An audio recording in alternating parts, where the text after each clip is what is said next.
And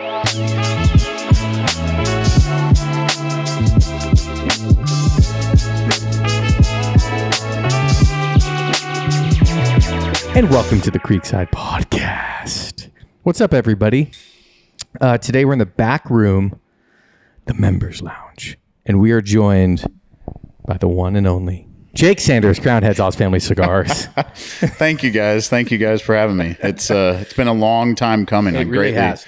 Greatly appreciate it. So obviously we'll probably get into it, but the partnership that we have kind of started with Crown Heads, Oz Family Cigars, and Creekside Cigar Company has been, you guys have just absolutely exceeded my expectations, and we'll be brothers for life at this point. Do you remember the first time we met in person?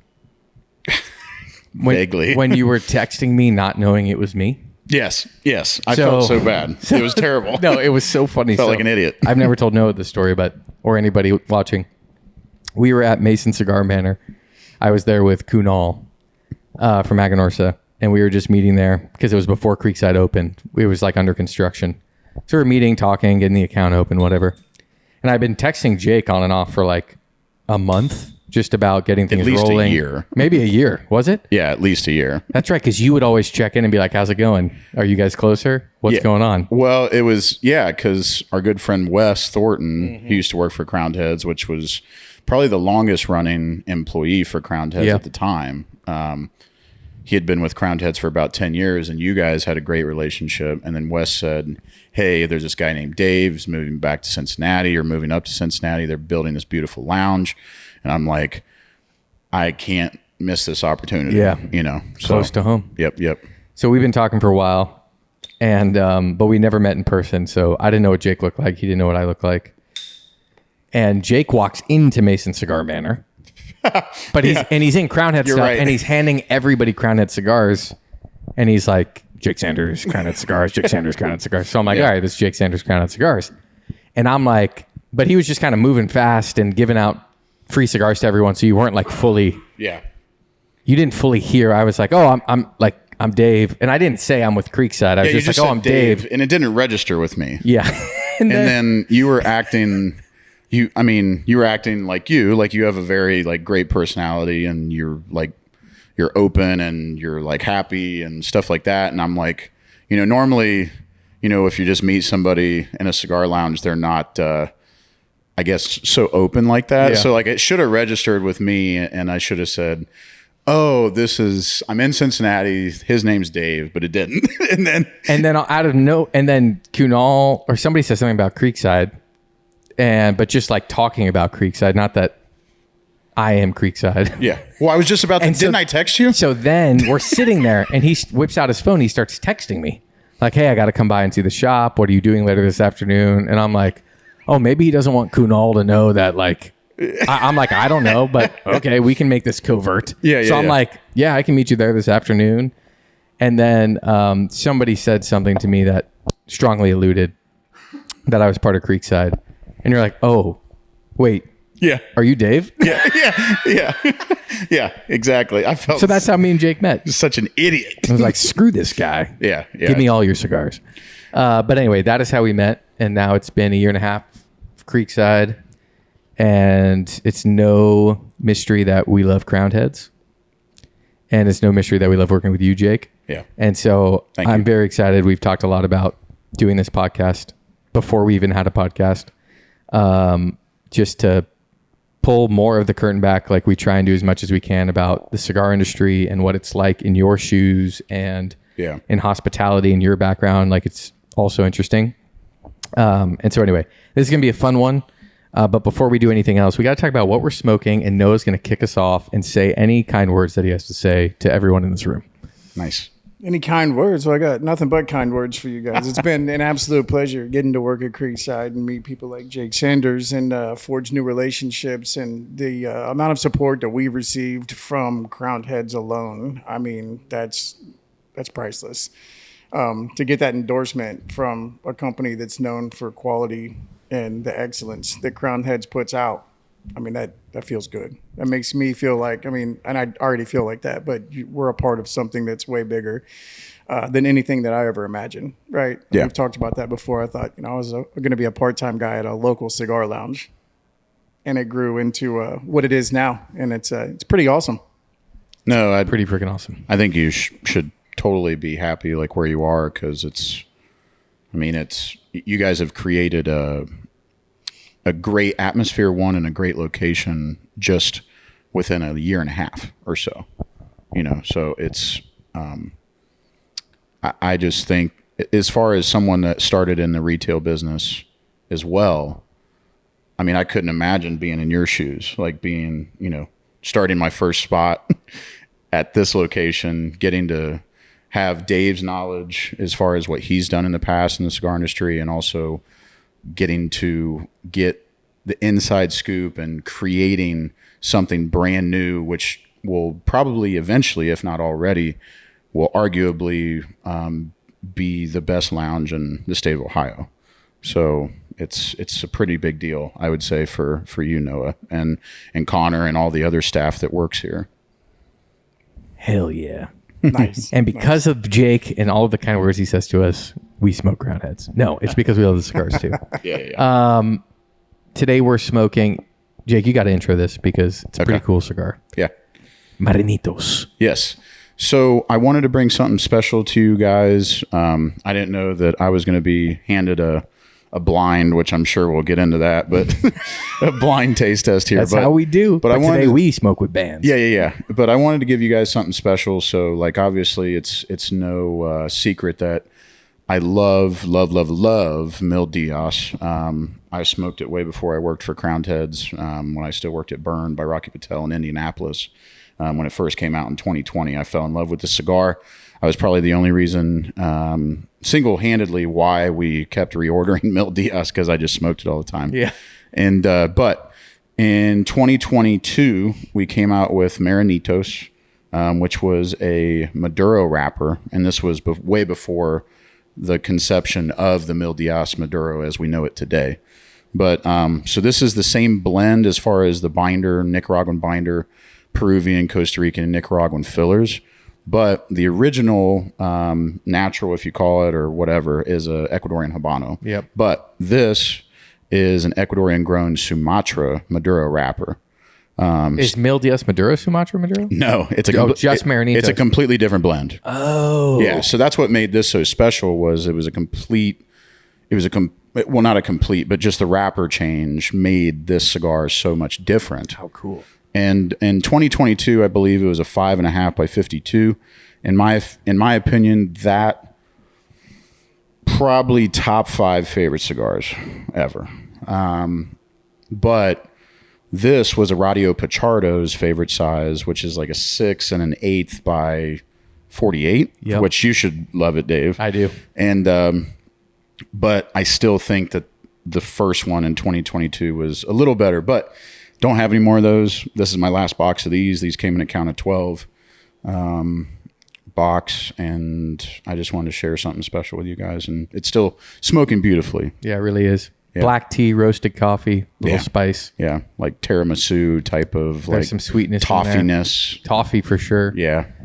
What do you think, Noah? I think I'm pretty consistently having my mind blown by Sumatra these days. We were just talking about this today in the humidor. Right. I was not a Sumatra guy either, and just really not traditionally a fan of the leaf, but He wasn't a brother of the leaf. I didn't. Fodl. Well, I've been smoking the A fan of the leaf.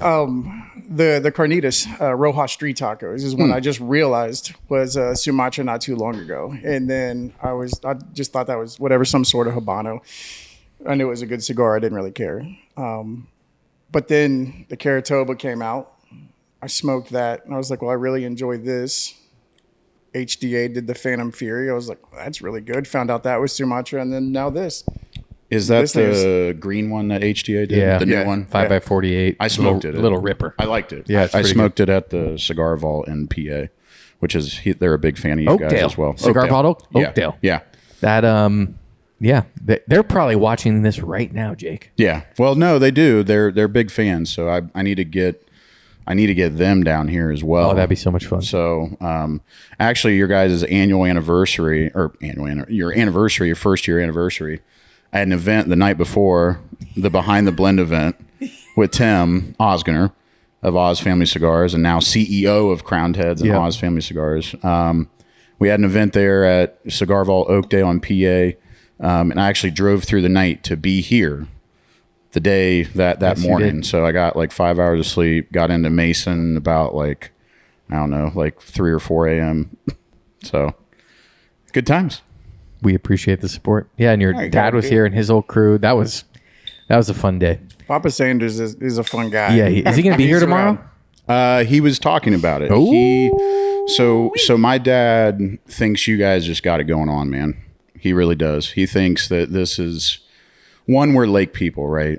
So, meaning like I've spent my life on a boat, like love being around lakes, water. So the fact that you guys like got like Creekside, obviously Creek, Bull Run, back behind Bear Run, not Bull Run. Your invention. Yeah. Bear Run. It just has, I think you guys have a great setting, and he loves that. He loves the scenery and the woods behind and the garage doors, and it's just, you guys rocking it out, man. I can't say enough. Can't be honest with you. It's just hitting me right now that we missed a massive opportunity naming this place. Like it should have been Bear Run. Bear Runs. Yeah, but it's, so I was thinking about this after I was watching the HDA podcast the other day, and it's just so, it rolls off the tongue though with Creekside, like welcome to Creekside. Yeah. Because it's true. It's almost like a noun and a verb. You know what I mean? Like, because you're Creekside, you're literally creek, like the side of the creek, but then it's Creekside. So it's so good. Like Bear Run's cool, but I think it's cooler for a cigar. I think you guys nailed it, honestly. That makes me feel better. Yeah. I agree with him on that. And then we can use Bear Run in other creative ways. Well, wait till our next one that we want to do it, because the next name that Jake came up with. Jake's just going to name all of our exclusives. Well, it's just, you guys have so much opportunity with like the road out. Like you have a historical like road that Creekside's on, which I don't even know if you guys meant to do that. And no, which is funny because you could literally take US 22 all the way pretty much to Cigar Vault Oakdale. And your house. And my house. So it's just, it's a wild road. So, and it streams like, or it screams like back home, Ohio. I mean, there's just, it's one of those roads that was just historical in the state of Ohio. So I don't know how, I mean, you guys are just like, just one hitter after the other. Like, dude, that's what we need to do. You know how you have the Jericho Hill 44S? Oh yeah. We could do the Jericho Hill 22. Ooh. That would be sick. A little Lancero. Oh my God. That'd be like one leaf. Yeah, it'd be like smaller than a Panatella. It'd be a Purito. Speaking of small cigars, we gave you a smaller cigar, and you're smoking blind. 48? 46. 46. Yeah. And you know nothing about what that is. Me and Noah both know what it is. I don't know what it is at all. And I figured you would be one of the honest people we could bring on that would be down to do a blind and talk openly about what you're tasting, liking, not liking. And so that's what we're doing today. Me and Noah get to smoke something banded, which is fun. Yeah. You get to smoke something blind. Yeah. That maybe is or isn't Crown Heads. We don't know. and now he's stressed. Yes. Okay, so give us first impressions on that, and then I got something I want to tee up for us to talk about. Yeah. I just lit it up. I really like the wrapper. You said it's 46 ring gauge. I don't know. I would say it's like medium body. Yeah. Has just the right amount of spice, which I enjoy a lot. I like the retro hail. It's very nutty, like more of that like praline type of styling. Not a whole lot of like dark cocoa. I'd say like more like soft vanilla, like vanilla bean or something like that. Good draw. I like how it's smoking. And it was like a partly like closed foot too, right? Yeah. Yeah. I enjoy it. Is it a Habano? You don't know. I do know. But we can't reveal that just yet. we'll get to that point. We'll let you make full guesses on everything. No, I'm really enjoying smoking it. Thank you very much. You're welcome. It's right up my. I mean, this is my flavor profile. You know that, so it's you knew where to. It's like your. I gotta have. If there's any left, I gotta buy a 10-pack of your guys' latest. Yeah, Frontier Customs. Yep.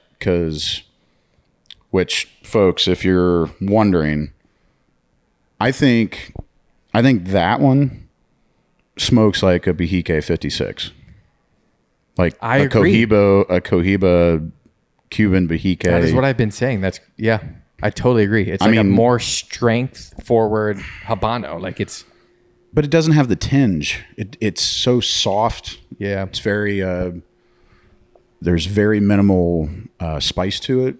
But like what you said, I can't believe how long it smokes for. Oh my God, it's like a 2-hour smoke. Yeah. And it's, what is it, a 5.5? No, it's 654. 654. So yeah, it's a big cigar. Yep.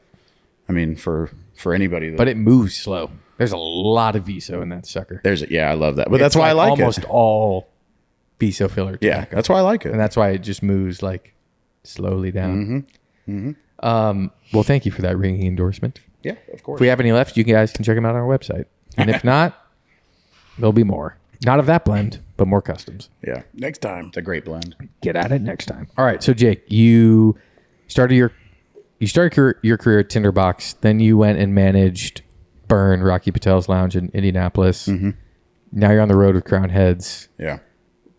I was saying this before the podcast. We get more questions about people wanting to get into the cigar industry and where to start, and or they want to be a rep, or some of them start in like the warehouse level and then work their way up to being a brand rep. I want to just kind of know a little bit about your path to becoming a rep for Crown Heads, and give us like a little bit of the behind the scenes on like what does that even mean for people who don't know. Like, cigars is an interesting industry where most cigars are sold by people that come into your lounge and talk to you about their product and let you try it. Yep. You call them to place orders. And it's built on these people that are like these road warriors. So like, give us some insight, some details. Yeah. It's your domain, brother. Okay. We're just living in it. All right. And tell me, I sometimes get long-winded, but, so for us, well, for me, like you said, my path to cigars kind of started with, it actually started with bourbon. I went to the bourbon trail when I was 21 with my dad right on my birthday. So this would have been 2015, 2016. It'd be 2016, March of 2016. So went there, got a really, really great, just experience when it came down to that. Like, you know, I grew up, my dad drank Jim Beam Black and ginger ale. Like that was his thing. Or if we were on the boat, it was, you know, he's a big bourbon guy now though, isn't he? He is now. But you know, when we're on the lake, you know, he still says, like, to this day, and like someone that always told him was that, you know, there's on the hottest day of the year, there's nothing colder or nothing better than a cold Budweiser. You know, like, I don't disagree. And that's I've never had that taste. I've never been a beer guy. I'm a wuss when it comes to beer. I get bubble guts and I'm just not, I can't keep it down. Like there was like a few years back, like where I'm like, you know what just sounds good is like a Corona with like lime. Like, and I went out and got a 6-pack. I couldn't even finish one bottle. No way. Yeah, nothing. So I got to get creative when it's summer and it's hot like it is now. But went down to the Bourbon Trail with my dad. That was one of the first like trips that we ever did. There was just like him and I. And it was really, really special. We spent 3 days down there.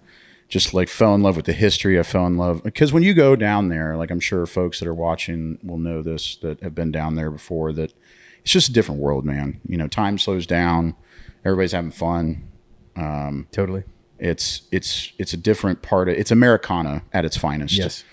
And it's just really special to me. And there's special ways that you can romanticize it, so on and so forth. Look at all these distilleries, you know, obviously they have their own stories, but besides all that, went down there, did that, came back and really got into whiskey, like with whatever little money I had out of school or in school, And so like I had like this little whiskey shelf that just had like your basics, like Maker's Mark, Jim Beam Black, Woodford, so on and so forth. And I went home for the summer, and you know, when you really get into bourbon, you always see, you know, the pinnacle is like Pappy, you know, right? And, you know, that can still be argued today, but still everybody searches for it regardless. Yep. And so if you look, you know, old man, you know, Van Winkle is, you know, smoking a cigar. So my question to myself was, you know, what's so great about cigars, blah, blah, blah. And I don't want to ruin the first or one of your questions because this goes to my first cigar experience. So I'll leave that. No, just go. Just go. Okay. So it's not. Wait, you didn't smoke a cigar till 2016? Yeah. Wow. Yeah. Oh, well, I guess I'd smoked one before, but I didn't really enjoy it until around 2016. But. Yeah. I mean, not like, I mean, I had like some Swisher, like 5-packs. Like that you'd get like, they weren't like flavored or anything. They were just like chopped up, like probably machine rolled. You could get a 5-pack for like, they were like cigarillo, like petite Coronas kind of, but you could get like, that's a nice way to put it. You could get you could get a 5-pack for like $3. So I'd go to like my college, or when I was in college, I'd go to like these summer parties, these barn parties when I'd go home, you know, I'm hell yeah. Yeah. I'd come from the hillbilly side of myself. And, so that was kind of like my first cigar experience, and I'd smoke like 5 of those in a night while I'm just like sipping on stuff, right? So that was like my first cigar experience. But I got into that, and then I found out I went to Ohio Wesleyan in Delaware, Ohio, small liberal arts school, but the nose tackle of Ohio Wesleyan. I was a nose tackle, played 4 years of college football, 16 years total of football, so it was my life. Much how you know, Dave, and we've talked a lot about it. But I found out there was a cigar shop, which actually a historical cigar shop in Delaware, which is called Woodland Cigar, who Ed is the owner. He's been there for over 20 years now. And I went in there, and my like first like premium cigar was a Perdomo 12-year, you know, barrel aged whatever. Oh yeah, yeah, yeah. And it was really, really great experience. And What made it a great experience to you? Like being new in cigars? I think when you first get into cigars, at least for me, like there's kind of a spiritual aspect to cigars a little bit.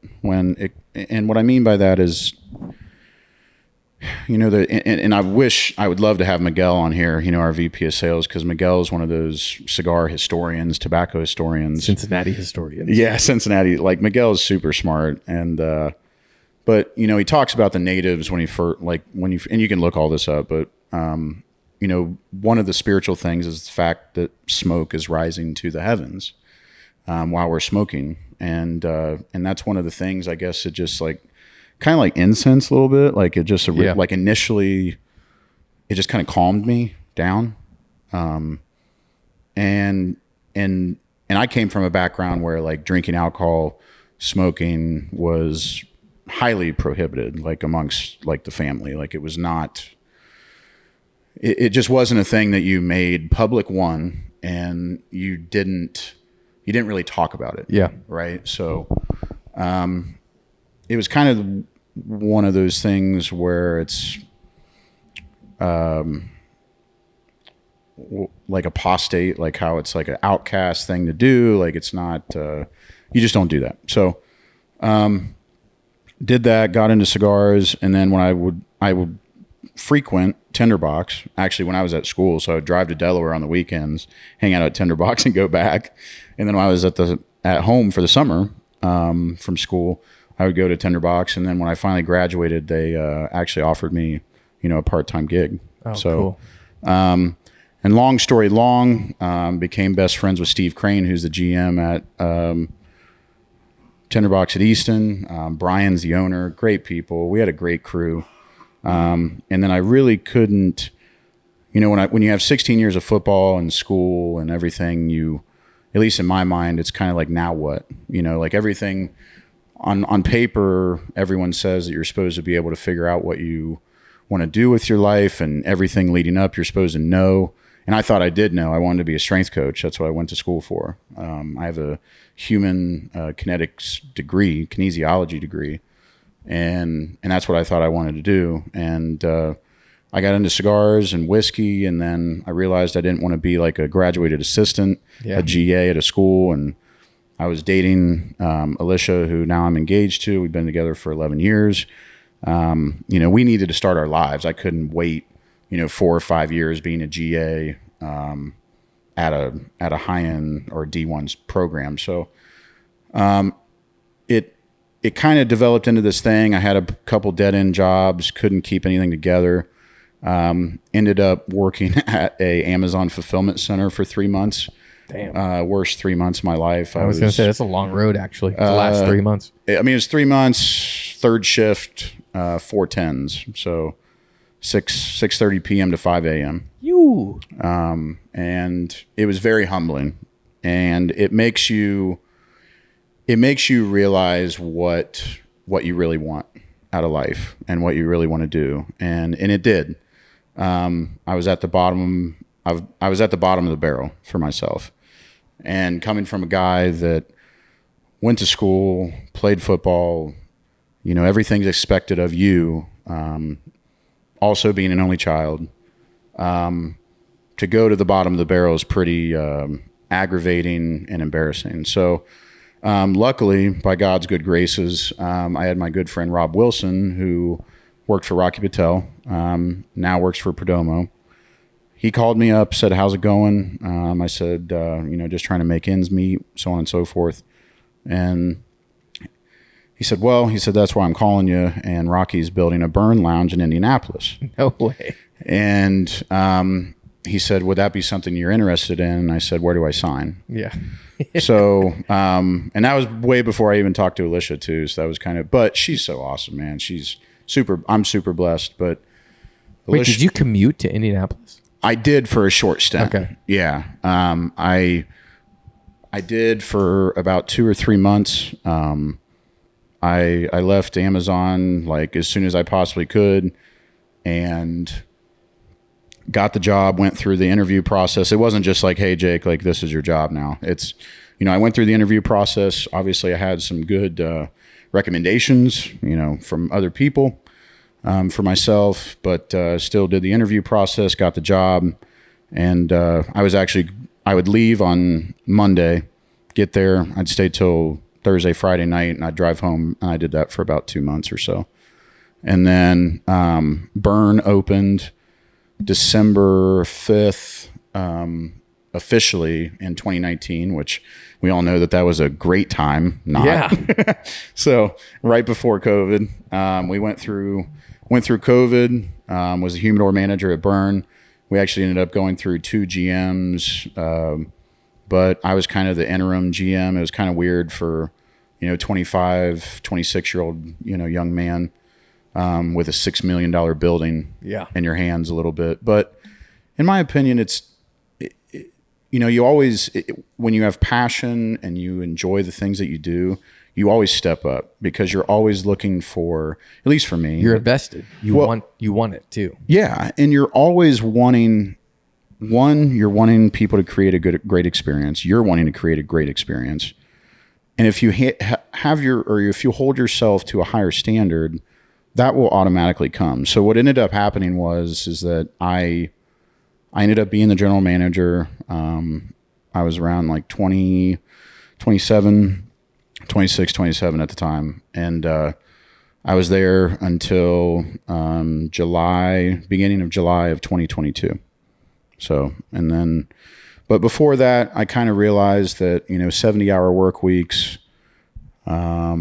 basically working third shift again, because if you're, the whole lifestyle, love Rocky to death. I love his burn lounges. If you haven't been to one, go check him out. He's got 5 of them. They're beautiful, they're awesome. And they're great and they're awesome. And he does a great job at hospitality. But, it's just, I had exhausted my knowledge in hospitality, meaning, I didn't really have any to begin with. I didn't have a degree in that. It was just, it was being a good person, treating people right, making sure people are having a great time. That was pretty much my motto at the time. And if I did all those things and made sure that the bank account was good and repairs and maintenance were up and and everybody's time cards were good, then I was happy. So, I mean, eventually it was just kind of like, as long as I keep the wheels on this bus, because we had gone through 3 GMs before me, and there was a lot of backlash. I was super young. People didn't want to respect me because they were the same age as me or younger. They had been in the industry they'd been in bar, restaurant, service industry for years. And, I mean, my argument always was what was the 2 things that we sold the most of? Cigars and whiskey. And that's where all my knowledge was, just from having a podcast of my own and like doing all this stuff. But again, long story long, that kind of led me. I always wanted to be a rep, but it's hard to get into being a rep without either knowing someone or really putting your name out there and making some noise. So me making some noise was, everybody was talking about this place in Indianapolis called Burn, with Rocky's name on it. And what we created was something really, really special. And the staff knew everybody's names. The staff greeted everybody. We rolled out the red carpet for everyone. Literally. We created that experience. And every time, it didn't matter if you had a $50,000 Rolex Yachtmaster on your wrist, or if you had a $20 Timex, you were treated as royalty. And that was what we really, really tried to do. And I think it worked for that time being. But like I said, unfortunately, that, when you put that much time and effort into something else in your life kind of falters. And that was, one, my sanity, and my relationship with my fiance. Yeah. And so I had to look at something. I had to find something a little bit different. And I had a couple opportunities. I was putting my name out there a little bit, and Crowned Heads, called my name, and even they were a bit leery, like every time, because you got to think, and I know we'll get more into this with some of your questions, but you got to think too, like when you're a territory manager or a regional manager, or to the layman, a rep, you are on your own. You are by yourself. You are responsible. It's your own book of business. Yeah, you are responsible for your food, your water, your housing, your vehicle, and most importantly, the business that you work for. So there's a lot of responsibility to give to anyone. And unfortunately, not a lot of people, but a good bit has muddied that water and made companies very leery about hiring folks, because it's very easy to wake up and see a couple people. You're on the road, you're nowhere near like where you live. If you like whiskey, or if you like good food, or people like strip clubs, there's a lot of different things that you can get into when you're on the road. So it's very easy to fall into that routine where you're doing your visits during the day, you're eating something good at night, and the rest of the time's either drinking, or you're going to strip clubs, or you're doing whatever. And that can very easily get out of control. And then by the time you know it, you're waking up at noon or 1 o'clock. You're seeing very, very few people. You're not getting around as much. And you end up late to a couple of your events or however. And it spirals out of control. And if you're not, and I'm not saying that like that happens to everybody. It doesn't. But if I'd be hard pressed to find a territory manager or a rep in the cigar industry that hasn't heard one or multiple of those types of stories. Yeah. So, but yeah, that was kind of my journey. Ended up with Crowned Heads, ended up being salesman of the year within my first year. Let's go. And grew the territory by 20% within the first year. So it, now I will say the caveat to that is that Miguel, who was our national sales manager, now our VP of sales, he was the rep for Ohio and kind of the territory. So at no fault to his, but he's one man. Right. So he was handling national sales, he was handling this territory and international sales, plus all the big boys too. So you just can't do everything. And I understood that, but I think it's not me. I'm not patting myself on the back at all, because it's not that case. It was just, we needed somebody in this area just to show face, have somebody come around, hand cigars out, smoke cigars with people, have a good time, and build those relationships. And I think now I just surpassed my 3rd year. And I think I have, exceeded, I hope have exceeded the expectations of John and Tim and Miguel. We'll see what Noah has to say about that. Has he exceeded your expectations? In every way. Imagine, we were just talking about Jake earlier, right? And how our interactions with reps can be and how we like them to be. We like them to be like Jake. So if you're a cigar rep, study Jake, do what Jake does. No, and I mean, No, I appreciate that. You stop by when we're fully stocked.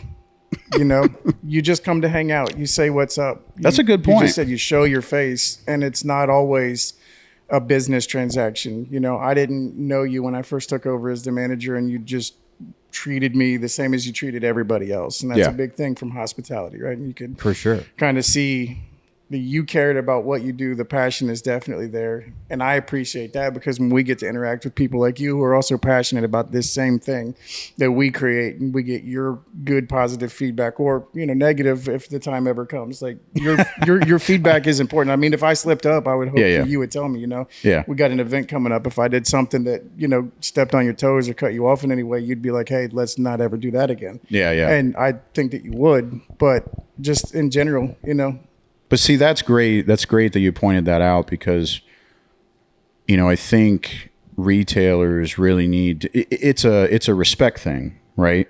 You can't just, and before I say this, because I know that I'm going to piss some people off, but I listened to the podcast you did the other week where you pissed some people off. Yeah. So I was on the Bourbon and BS podcast, which I helped create, and I'm not on it anymore, obviously, but we were just talking about hospitality, just how you guys were talking about service, a few weeks back. And, it's a give and take, it's a relationship business. And if you're just in it for the sales and the money, then you need to find and do business. And I talked to a bunch of different salesmen outside of the cigar industry. The cigar industry is a different industry if you're in sales. It may work if you work for, a big conglomerate like General or Forged or Altadis or something like that, or Davidoff. But, I know for us specifically and the smaller brands, like, this is a relationship business. So the fact that you just said, like, I hope that you can be honest with me, I love that, and I appreciate that. And you should keep that attitude as the GM here at Creekside, and don't ever let that slip, because if one person slips, then there becomes an argument, and then there's this big, like, hash out, and nobody wants that.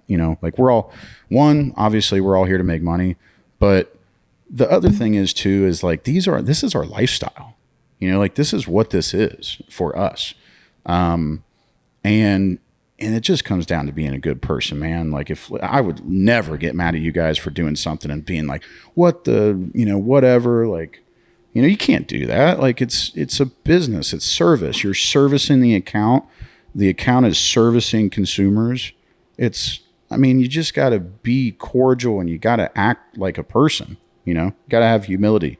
It's the same, like, hospitality is like, there's a way you can approach sales with a hospitality mindset, which I think is what you're saying, Noah, with Jake, is like, it's very obvious to me when we have brands or reps for those brands that are order takers or sales drivers. Yes.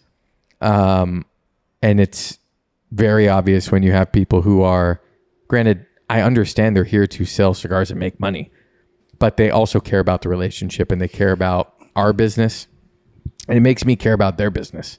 Right? Like, we've talked about it so much, Jake. I'm like, I want to know who your number one account is, because I'm going to take them down. And that's because I want you to win, and you've shown that you want us to win. And that's how there's a handful of relationships we have like that with other brands at Creekside, and those are the people that I'm like, I want to sell your cigars, and I want people to smoke your cigars, and I want you to win. And when you win and I win, we have a lot of fun. And then you know that I'm pro Crown Heads and I'm pro you. And so you can come into Creekside and hang out, like Noah said, with when we're stocked full, and you know I'm not going to place an order that day. Yeah. And hang out and not feel the pressure of like, I got to pull up my iPad and take an order and do this, and that. It's like, I just enjoy having you come in here and like, we can smoke cigars together and drink bourbon. And it doesn't have to be at a business capacity. Yeah. You know, and even like I stopped here when I delivered the Solo Stove on my way to vacation because it was on the way. And, you know, I noticed like one of your shelves were busted. And Connor was like, yeah, like, you know, like we need to get that fixed. I'm like, let's just do it right now. So like and that's no fault of Connor. I'm not like putting him on the spot. Like he was just like doing his job. And, so I like got underneath and like we fixed those like hooks or whatever and fixed the shelf. And it's like, you know, it doesn't even register in my head that I'm doing that for like, the purpose literally is because I love you guys. You know what I mean? Like I love this place. And I try to treat every account that way until I'm provoked. So it's, and then I don't want to provoke this. And then it's game on. So that's game on and game over. That's the caveat. And I will say that, and I'm not trying to act like Big Dick and Harry. Like I'm not like, we are not. Crown Heads and Oz Family Cigars is a great brand. We make great cigars, but I think people really, really do fall in love with our brand because of the people that it's real that we have. Yeah, 100%. And that's what makes us special. And I think what tops it all off is that we do produce great cigars. So it's all encompassing, and I really, all the times that we've talked about all this stuff, Dave, is it really just comes down to like just being a person. Like I'm not just a salesman, and every rep that comes in and is doing their thing, like they may have a bad day or whatever, but you have to treat this business as a person-to-person business. Ooh. And if you cannot, I like that. If you are dealing with some shit in your life, if you're dealing with bad sales numbers, if your boss is on you, everything can be changed and be better if you treat everyone that you meet in your accounts with humility. It doesn't matter. Like they could spend $2,000 a year. They could spend $32,000. They could spend $102,000 with you a year. You treat everybody the same unless you're provoked. Dun, dun, dun. Cue the Law and Order. That's my take. I'm not right about everything, but yeah. I'd say you're right about that, though. You know, because you pointed out a lot of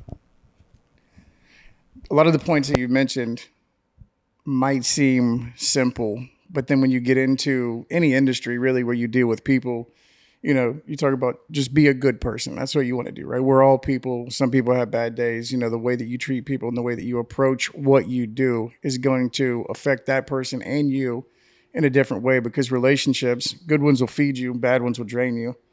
And that can go either way. But, you know, for somebody that pointed out you don't have a degree in hospitality, you seem to have figured out a lot about hospitality and how to do it. It's true. Well, I don't either. Neither does Noah. Right. Neither does anybody in these walls. Right. But it is about being a human. I think when you get past, now this is coming from someone that couldn't even talk in front of a classroom in high school. You know, like I was one of those scaredy cats. Like, I mean, you have like a football captain that can't even have a public conversation in front of 20 kids, you know, like their peers. Yep. I couldn't do that. It scared me half to death. Now look at you. But I think once you get past the fact that everybody is just a person, you can kind of relax a little bit. And that's what I think being around, I think for me, like when I started in the industry, like, and I can appreciate you, Noah, and I can appreciate Connor, and like how, especially Connor, like when he gets giddy about, you know, certain blends or like meeting new people, and I'm sure he would have been amazed, like if he was down at PCA and like got to meet like all these heads of brands. That's exciting because, and a lot of people can say, well, that's, don't be a fanboy, don't do this, don't do that. Yeah, sure. But isn't it fun to have that energy kind of? And what sure. We need more of that energy. Yeah. And what I'm getting to is, I remember I was sitting around a table with Rocky and Nish on opening night of Burn. And Nish was there, but then Rocky came in later. And our director, this is where I learned my hospitality, was our director of Burn. His name was Steve Drenth. And he used to be the director of all 5 locations of Columbia Restaurant in Florida. Oh, I love that place. And Steve, with whatever faults he has, is a master when it came to hospitality. And back to my story is what I'm trying to convey is I remember sitting there with Nish, also Rocky came in later, and then Steve, and my parents came for opening night, and they asked my dad and my mom, did you ever think that alcohol and tobacco was going to make your son a living? And for a young guy like me who came from a background of, don't drink, don't show it publicly, don't smoke, blah, blah, blah. It was just kind of crazy to hear. And I'm sure like my parents were shocked too. But it was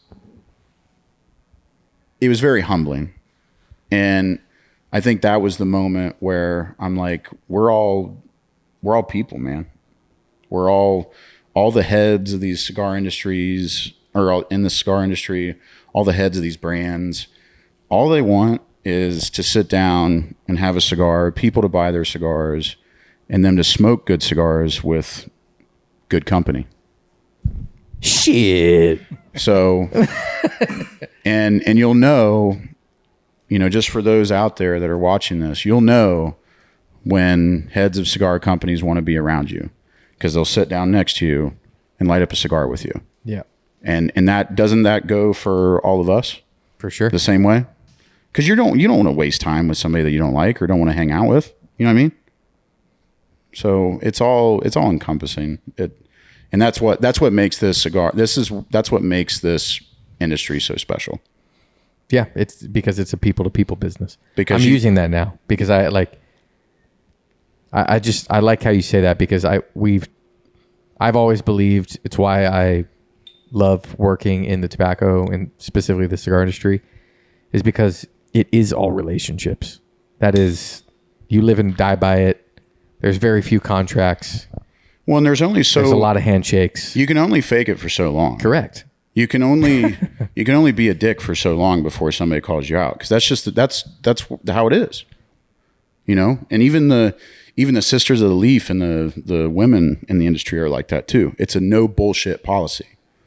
And so one of the perfect reasons why I fell in love with the industry in the first place.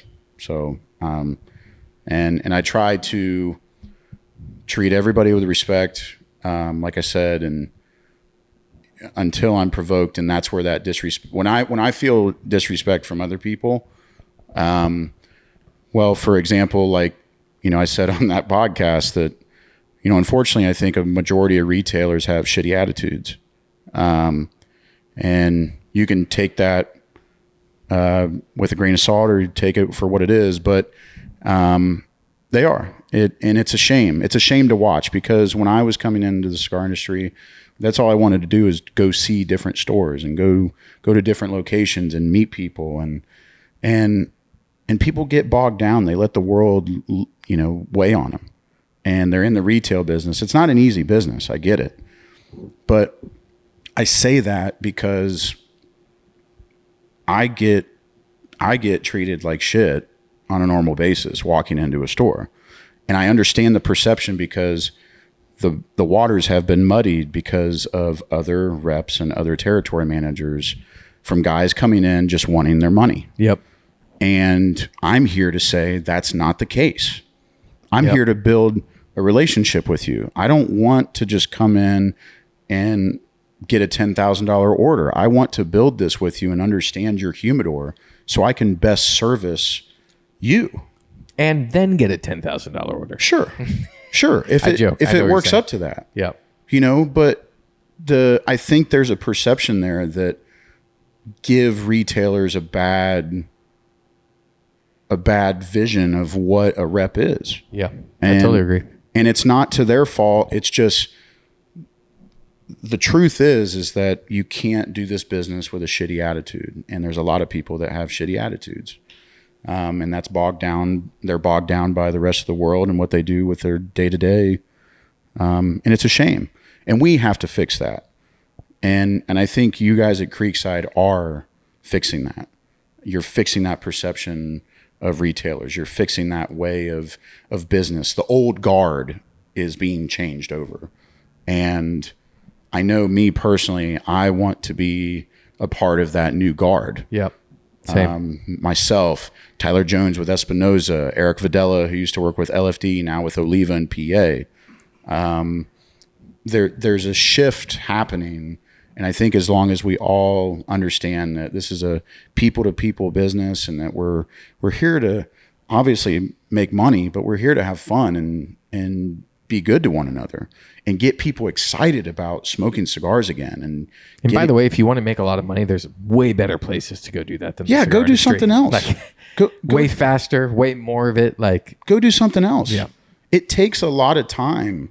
For even at Burn by Rocky Vitale in Indianapolis that I worked at, it took us 3 years for us to really pop off. Yep. And that's when I tell folks like Wick, Wick asked me the first time that I came here, what could we be doing different?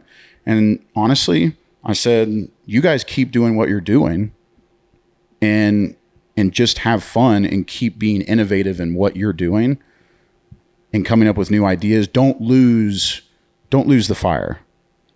Don't lose that love. Don't lose that passion. Don't let the day-to-day operations bog you down. Don't let life bog you down.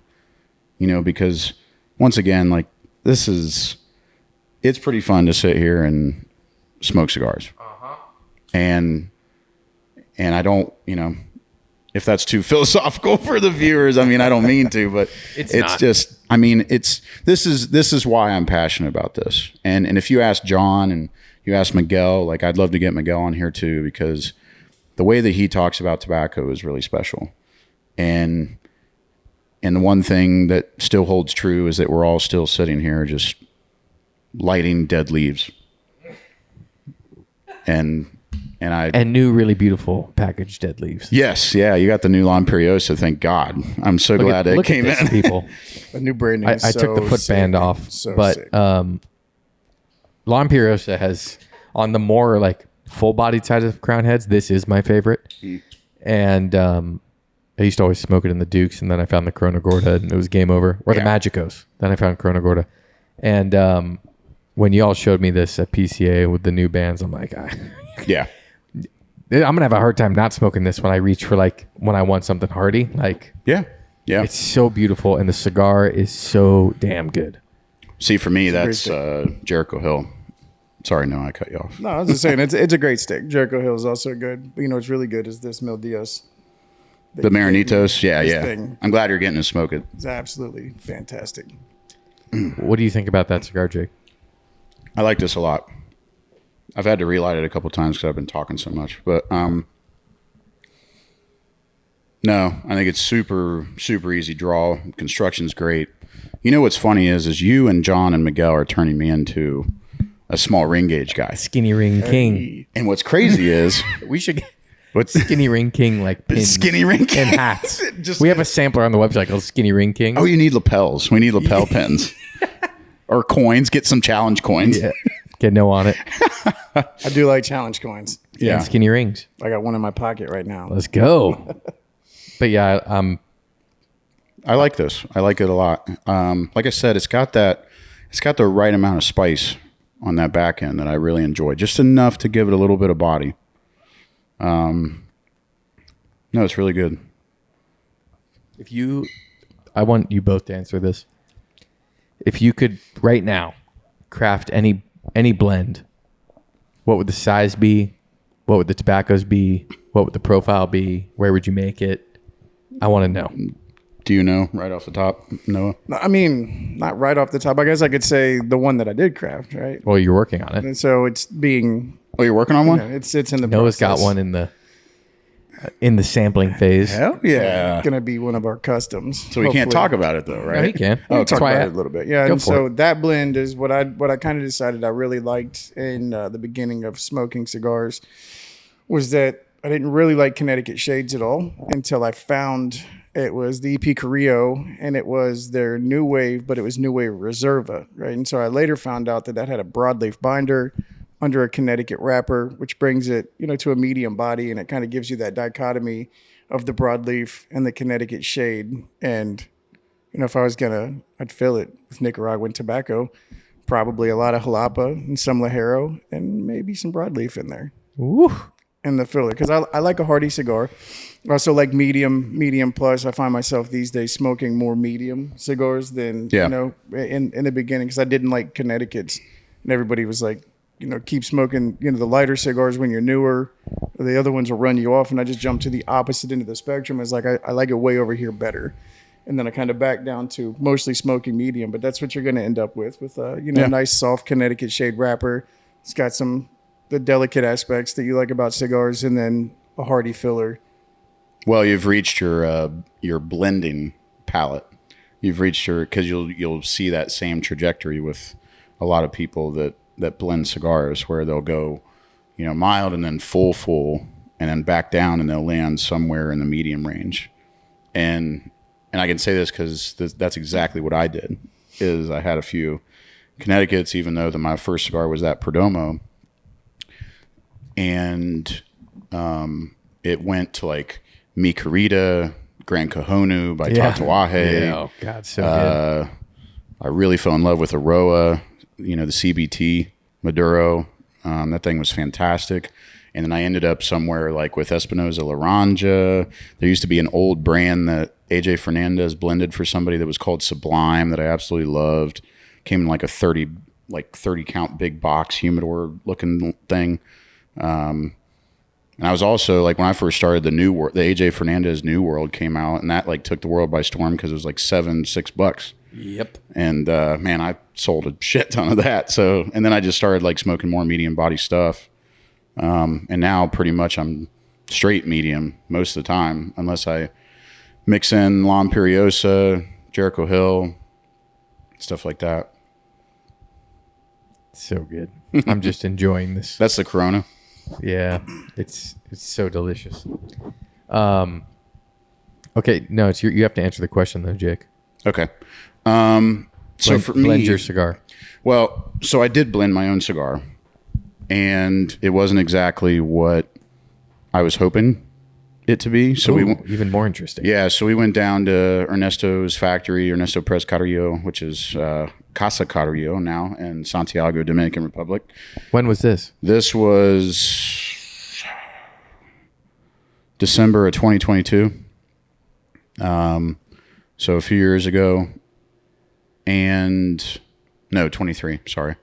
Anyways, we went down there, and we didn't know that we were going to get to do this, but Ernesto did the whole factory tour and everything. We got to see his warehouse is just full of tobacco, all these different types of leaves that, and all these guys work with different tobaccos from all over the world too. So like they got stuff that's especially in the DR. Yeah, I mean they're buying. It's not just their tobacco; they're buying from everybody. So he was pulling and ripping leaves out of these huge like burlap sacks of tobacco and lighting them up and letting us, smell the aromas and like figure out like what we liked, and then he would just like take one on the table and just roll it and light it. And then we'd like take a couple puffs off of it, because that's basically what a purito is, or a fuma, or whatever you want to call it. And we got to try, I think, upwards of 20, 25 different tobaccos like at the table on the factory floor that they had pre-done for us. So we got to try like 10 or so filler leaves, 10 or so or 5 binders, 5 or 10, different wrapper leaves, so on and so forth. And we came up with our own blend out of those in the 3 days that we were there. And it really gave me a big appreciation for what these guys are doing, because it's hard to smoke individual tobaccos and try to figure out exactly what will pair well with each other and not over compensate. Yep.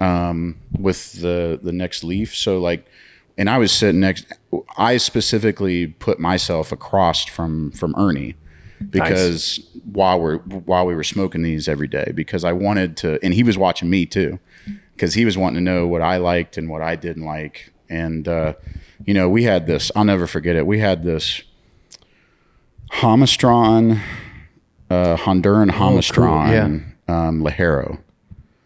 And I don't think I've ever had anything that strong before. It was like if I was laying on the ground right now and you cracked just fresh cracked black pepper over my nose, it wouldn't even compare to that. I mean, it was that. I mean, I took a retrohale and I about fell over. I mean, it was so spicy. And then you look over at him and his blenders, and they're like, oh, we could do something. This is great. This is great tobacco. We could really like use this as whatever. And you're like, no way. As a base. Get and I'm like, far away from I'm any like, cigar. you're fucking crazy. Yeah. Like, you're insane. But then, so I did a blend. It was a Ecuadorian Connecticut wrapper torpedo closed foot 6x52. Number 2, baby. Yeah. I love torpedoes. I love closed foots. Unfortunately, torpedoes just don't sell. I wish they did, because we'd have a Mil Días torpedo like right now, because I'd be up John's ass about it. Yep. But hey, maybe one year. Maybe 1 year. But I love torpedoes. I just think they're great in your mouth. They're great in your hand. Like they're just the essence of it's perfect. And normally you have a better roller rolling torpedoes too. So normally there's very few construction issues with torpedoes. But Ecuadorian Connecticut wrapper, and Ernie had some of this Dominican Olor, and Olor is a pretty big leaf, and I believe it was Viso, but it was still a very, very big leaf, and normally Olor is very bland, so to speak, as far as flavor profile goes. But this was so nutty and like vanilla bean, like, and I know I keep saying these same like flavor profiles, but that is what you like. That's what I like. Yeah. And I'm like, damn, this is really good. And then Miguel was sitting next to me, and he's like, yeah, I'm not going to like this. And he lit it up. He was like, whoa. And I'm like, I got to use this. I got to use this in something. Because it was originally, Ernie had it as a filler leaf, and I'm like, can I use this as a binder? And Ernie's like, you can do whatever you want. I'm like, okay. So I did that as a binder, and then I used a Corojo 99 Ligero for my filler, and then I had 2 Jalapa Visos. Can I have this cigar? And well, so the blend sounds good, right? Yeah. But I smoked it. And honestly, I probably should have used, in my opinion, because he had another Corojo that wasn't the Ligero. I probably should have used that as my binder maybe, and then used maybe that Homistron, like a half a leaf in the filler, just to give it a little bit of, body. Yeah. Because when I smoked my cigar, I was like, man, this is like, it's missing something. It's missing that. Oh, interesting. It's missing that under layer. Did you smoke any later? I did, and it didn't. Still. Yeah, it was very bland. It was, yeah, I won't name other cigar brands that it reminded me of, but it was very brand. It could have been sold at a publicly traded company. Yeah, it could have. I mean, it wasn't a bad cigar, but it was very bland for me. I wanted something pretty special, so that was mine. But if I was to do it over again, I would love to mess around with some more like Habanos and Corojo and stuff like that, because I love that flavor profile. Same. With maybe a little bit of Mexican San Andreas. That's kind of my wheelhouse. Yeah, I love me some Corojo. Okay, I got one more question, and then we'll wrap and we'll go to our Patreon post show for the rest of my questions. Yeah. For those who want to spend more time with us. We've talked a lot about the business of cigars and people to people, hospitality, all common themes here at Creekside. What is your what's the most memorable lounge experience you've had, and what made it memorable? I'll take it back to Burn, just because I spent most of my lounge time in there. There was a night we were holding the combine, the NFL combine in Indianapolis, and I had Reggie Wayne upstairs. I had Ike Taylor, Go Steelers, and then Mathis from the Colts. Yeah. And they were all sitting upstairs in their own little section. They would always, they were great. They took care of us. We took care of them. Reggie would just text me and say, "Hey, I got a group of people," and obviously it was the combine. So, but I knew that he was going to come in. So I held the whole area for him just because. And they came in, and it's not like a really special moment as far as something crazy happened or anything, but it was so cool to sit with those three guys with a cigar, and my shift was over. I got off, and I asked him if I could sit down and have a drink with him. And to talk football with three arguably legendary pro athletes,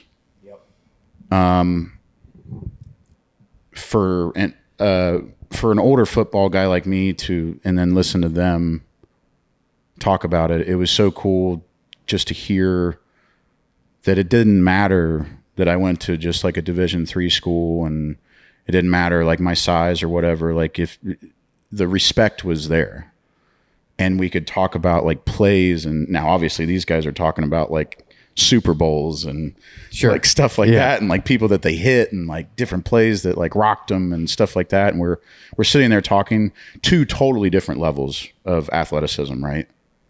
And for me, playing 16 years of football, I just never thought in a million years I'd be sitting smoking a cigar with guys like this for an hour plus talking about football. And that was just super, super cool to me. That is super cool. It's like the equalizer. It's still football, whether it's on the NFL, granted, slightly more narrow field goal posts and 2 feet in. But other than that, football is football. Well, and the same thing I can talk about another situation with Beanie Wells and Boom Herron from OSU. Two one of arguably the best running backs that has ever come out of OSU, and I've had the same experience with them. And they all, whatever level it is, it's you still played the sport at a high level. Yeah, and they can appreciate that, and that's what's so humbling and so beautiful about the whole thing. So cool. Yeah, I love that story. Noah, you got anything to part us with? You always hold on to a zinger, so I'm just making sure that the tank is empty before I don't know if I have any zingers today, man, but I appreciate Jake stopping by and just keeping it real. That's what he's good at, and that's why I like Jake. Jake's a big reason that I have the view of Creekside that I actually have. Do you remember the first feedback you ever gave me? I do. Not word for word. Try to remind me. It was something very simple, right? I asked him, from your perspective, I'm brand new at this. Yeah. First year in the industry, haven't been in hospitality in a long time. I ran my painting company with an element that most other painting companies don't of hospitality, but that's totally beside the point. I think I asked you something along the lines of what can we do better? and you said if all you guys did was serve water, you'd be head and shoulders above most other lounges. So just keep doing what you're doing. It's like It's so true. That's awesome. It's so true. Well, and it's born And that's of how us- we're going to make $1 million consulting. So true, man. What do we need to do? Just bring some damn water serve out some to water. these people. Good, crisp, cold, good tasting water. But bringing the water, I think is it's something that we do. We approach it from hospitality, right? Yes. It's a people first business model. It's not about the water. Who would have thought You that know? that would have worked? It's about, but I don't know. You kind of said that cigars have that spiritual element to them, right? But I think that so does water. That's always been something in my mind that carries can't hear you on these. that spiritual element to it, right? And if you're combining these two things, like water is quite literally the essence of life. It's not just water, right? You might just wet your whistle with it while you're here.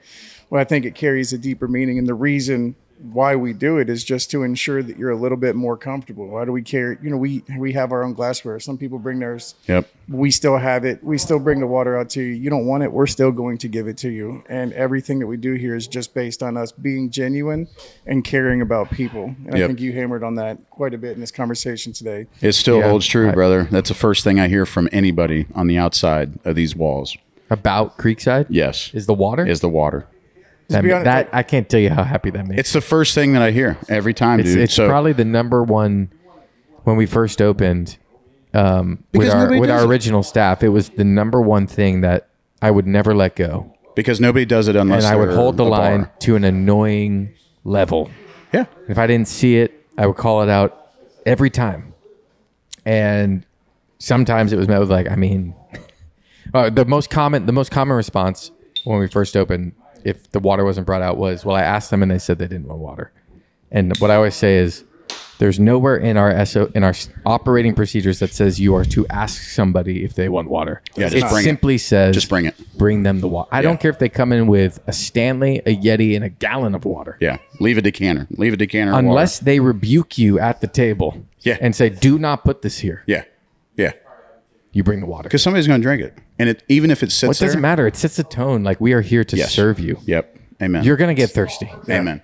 And that is going to happen whether or not you brought your own stuff. It's like, you need to understand that we are the host now. You have entered into a place where we are here to take care of you, where we care about you, where we genuinely want to serve you. It's why we bring you water and we don't flip a screen around that says leave a tip. Correct. You can't do it at Creekside. No. There are people that bring cash and they want to do that, and that's fine.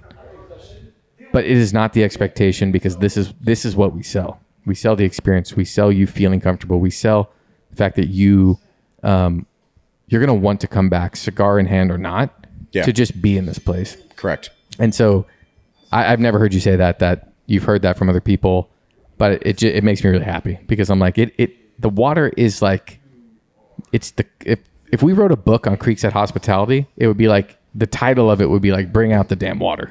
Like, it's just like, because it's water first. It's not. I love that, because again, it's the principle. It is. It's the tone that it's setting. It sets a tone. That is what the water is. It sets the standard of the whole experience. 100%. Yeah. Love that. Oh, that fires me up. What a way to go out. Hell yeah. But we're going to keep talking about it. If you're a Patreon member, head on over to your Patreon login and go watch this Patreon post show coming up. If you're not, would love if you considered joining our Patreon, help support the channel. You get access to bonus content, a bunch of cool stuff. Thank you all for watching, Jake.